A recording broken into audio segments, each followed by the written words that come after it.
22 মে যশোরের অভয়নগর থানার সুন্দরী ইউনিয়নের ডহরমশাটি গ্রামে একটা খুন হয়। সেই খুনের পরিপ্রেক্ষিতে উত্তেজিত জনতা এবং অন্যান্য যারা ছিল তারা অভয়নগর থানার ওই এলাকায় 20টা পরিবারকে লুটপাট বা অগ্নিসংযোগ করে। এর পরবর্তীতে দেখা যায় যে ওইখানে একটা মানবতার জীবনযাপন মানবতার অবস্থা তৈরি হয়।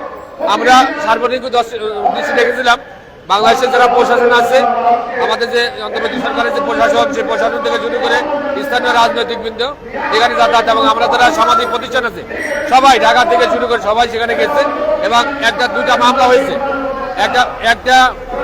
একটা মামলা হয়েছে ওখানে তাদের হত্যা মামলা, আর একটা মামলা হচ্ছে লুটপাট পুরানো মামলা।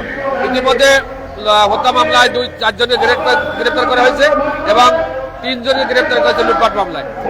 আপাতত অবস্থা শান্তিপূর্ণভাবে অবস্থানে আছে, যে কোনো সময় যে কোনো অঘটন করতে পারে।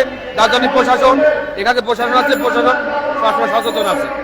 পরবর্তী কথা হলো বাংলাদেশের যে আমাদের মানিকগঞ্জ এবং মাগুরা গত 2-3 দিনে দেখছি ওখানেও একটা মন্দির পোড়ানো হয়েছে এবং মাগুরাতে একটা পরিবারের ডাকাতি সহ অন্যান্য ঘটনা আমরা ঠিক শিওর না যেখানে দর্শন হয়েছে কিনা, তবে ডাকাতি করা হয়েছে এবং অজ্ঞান করে এখানকে মালপাট লুটপাট করা হয়েছে।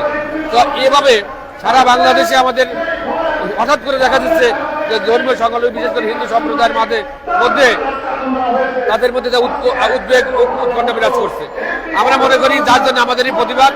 আমরা মনে করি সরকারের সার্বিকভাবে কঠোর ভূমিকা আসা দরকার উচিত এবং এই যে ধর্মীয় সংখ্যালঘু বিশেষ করে হিন্দু সম্প্রদায়ের মধ্যে অত্যাচার শুরু হয়েছে, এটা সূক্ষ্ম কোনো পরিকল্পনা হতে পারে। এই পরিকল্পনায় আমাদের যে গোয়েন্দা সংস্থা আছে তাদের মাঠে নামা উচিত এবং এর যথাযথ ব্যবস্থা গ্রহণ করা উচিত বলে আমি মনে করি।